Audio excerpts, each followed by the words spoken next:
volunteers are doing to save this great country of ours. I don't know what happened or when it happened, but I do know that the values which we had just accepted from different cultures and different religions are just shot. The things that we're talking about today, whether you're religious or you're not religious, to me is what the religious leaders who formed the doctrine were talking about, how you treat each other as human beings. So you wouldn't think that a religious leader would not be directly concerned with whether some child was eating, some sick person was getting care, some older person was getting support.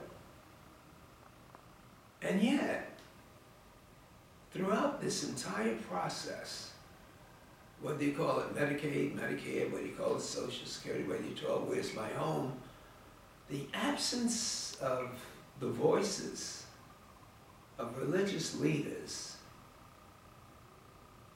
I haven't figured it out yet, but I'm not going to stop until I do. Even if I have to say, if you want to keep the temples, the synagogues, and the churches and cathedrals, those poor folks need money to pay you, to give them some hope for the future. And what is happening now to our country is that it's hope that's being shot. And hope to me is more valuable than the Star-Spangled Banner and war stories and what we've done to the Indians and searching for a new world.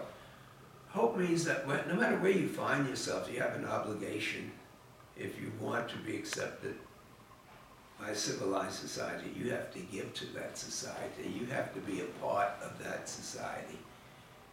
And humankind is willing to adjust to what the circumstances are, because having a home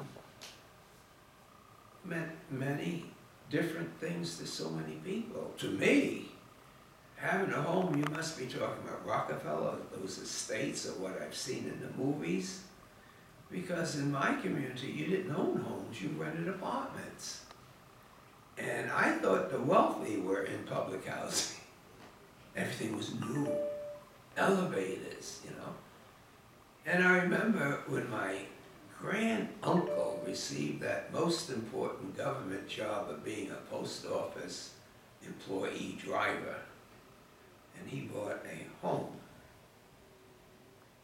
And my brother tried to tell me that we could look over the home. I said, no, Aunt Sophia said we can't go upstairs. Anyway, he talked me into going upstairs.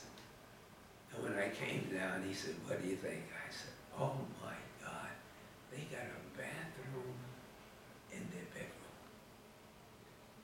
You know, I've never seen that concept. You know, you look at a movie, the guy say, I'm going to the John.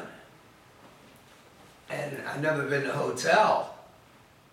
The bathroom, everybody had to go to the bathroom. Why would you put it in someone's one bedroom? But when you think about it, America didn't know about homes. That GI Bill and the ability for government to say that we're going to help you get this home, and the help we give even from the inception till today in allowing the mortgage to be decreased. The whole idea to say that we made a mistake with people who could not afford homes to get mortgages for those homes and to shatter their dreams, which is the biggest thing that an American can ever look forward to, and not for himself, but for the kids that they're raising, you know? And we're talking about Fannie Mae and the bankers and the mortgages, and no one's talking about that guy that you just shattered everything that he stood for. He was the home buyer. He was what America was all about. And the quicker he got adjusted to his $25,000 house, the more he knew he was entitled to a $50,000 house. And that's what it's all about. And so it's not just the protesters saying that this is the week for homeowners. this is the week for America to come together and find out, what did you do besides trick the people? What did you do besides greed? And I submit, it's not just those that the have and have-nots. I think you're going to the heart of what makes America. I don't remember anybody when I was a kid saying they were going to be rich. But I remember everybody saying they would get the hell out of the situation that they found themselves. And when you are in a country that how you're born is how you're going to die, and that's what your kids are going to do, I always thought that was Europe. I always thought that made the difference of why they left Europe. And now when you take a look at our country and find that a kid of a garbage man in Paris can do better than a kid of a garbage man in New York City, that hurts me. You know, it's funny that you mentioned that, Charlie, because my godfather was a garbage man, and for his children, the prospects that their lives are going to be more difficult than their own fathers, that our generation is literally the first generation in American history just about, that's being told that we are going to have less than our parents. Now, we all know that we didn't cause this disaster. It wasn't teachers, it wasn't police officers, it wasn't soldiers coming back from war. And I think the largest voice of frustration that Occupy Wall Street protesters have, and Americans in general have, is that we feel voiceless. We feel as though there's so much money in the system arrayed against us. The special interests are so vast and powerful. Fox News is too big to fail, right down the line, that we don't have any power at all. So we need to have conversations like this, and as many conversations as we can, to decide what type of future we want as a country. And if you're a person who has values and faith, like many of us are, I'm sure you are, then you'll agree with me that this is for our future. And we should make it obviously known that every person needs to have a home. Whether you rent, whether you have to have somewhere to live. Now with the foreclosure scandal, so many people are losing their homes. They're literally moving into tents. And then when they move into a tent, they're being evicted from that next. So where do people go?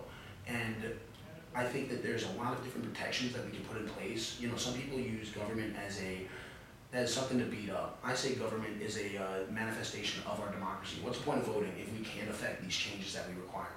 And one of the things I really want to talk to you about is how we can protect these people from rapacious big banks and mortgage financiers that are pushing them out of their homes because of whatever profitable reasons that they have. What can we do for these people who are renting? What can we do for these people who